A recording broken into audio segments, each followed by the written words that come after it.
as we do our Thursday podcast. The Dodgers are in first place. They're running away with the National League West. It's kind of an elite National League. It's either Dodger Blue or the Atlanta Braves. Dodgers, 10 wins in a row, 14-1 streak, 73-46.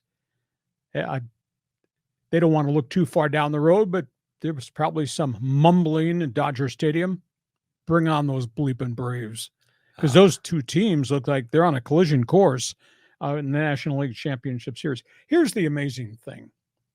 In the month of July, and we have chronicled the Dodger pitching crisis nonstop. What happened in the offseason, who left, who came, why'd you do that? Start of the season, all the injuries, the inefficiency, now the return to health. The starters in trouble for a chunk of time. The bullpen was blazingly brutal for a chunk of time. In July, Dodger starting pitching had an ERA of 6.18. Unbelievable. Ghastly. Yeah. In August, in this hot spell, 2.18 ERA from their starters. Well, what changed? Health. Yeah, okay. So we're sitting here looking at a Dodger team that's on a 14-1 run with 10 wins in a row. Kershaw was on the IL for the better part of 5 to 6 weeks. And you still hold your breath when he pitches, but he's pitching well since he came off. Urias really staggered. Then he got hurt, had 2 different injuries.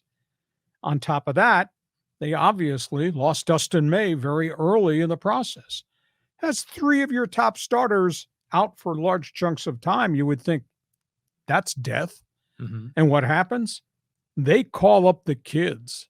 And Bobby Miller might be a candidate as the best rookie pitcher in the National League. They called up Emmett Sheehan, had some good starts. They asked Grove and Stone. Now they just called up another kid, Gus Varland, at a 2.18 ERA at Oak City in the PCL. 2.18 in the Pacific Coast League. Are you kidding me? Pitching at altitude. Crazy. So, I mean, look at what the Dodgers have been able to do with the significance of the injuries, the mess that the bullpen has been for a large chunk of the season. There is no closer up there that equals the closer down here. And look what the kids have done when they've given them the ball. I mean, it's Bobby Miller was so far ahead of the curve. So I'm so impressed. And Dave Roberts has managed this thing.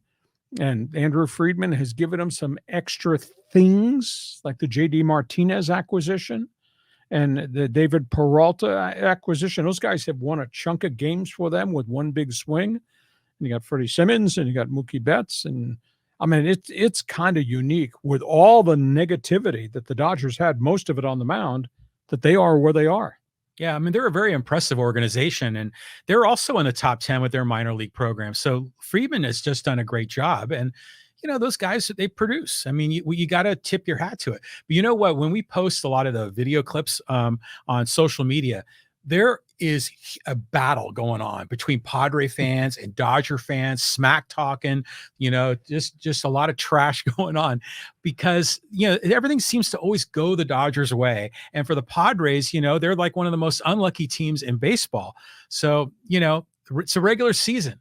If we'll see what happens in the playoffs, but I think to your point, I think Atlanta looks like the tough team to beat. Oh my goodness. Atlanta is just taking the cover off the ball. And they've had a lot of pitching injuries, and they're having an unbelievable batting order season. And the Dodgers are pretty doggone good, too. One other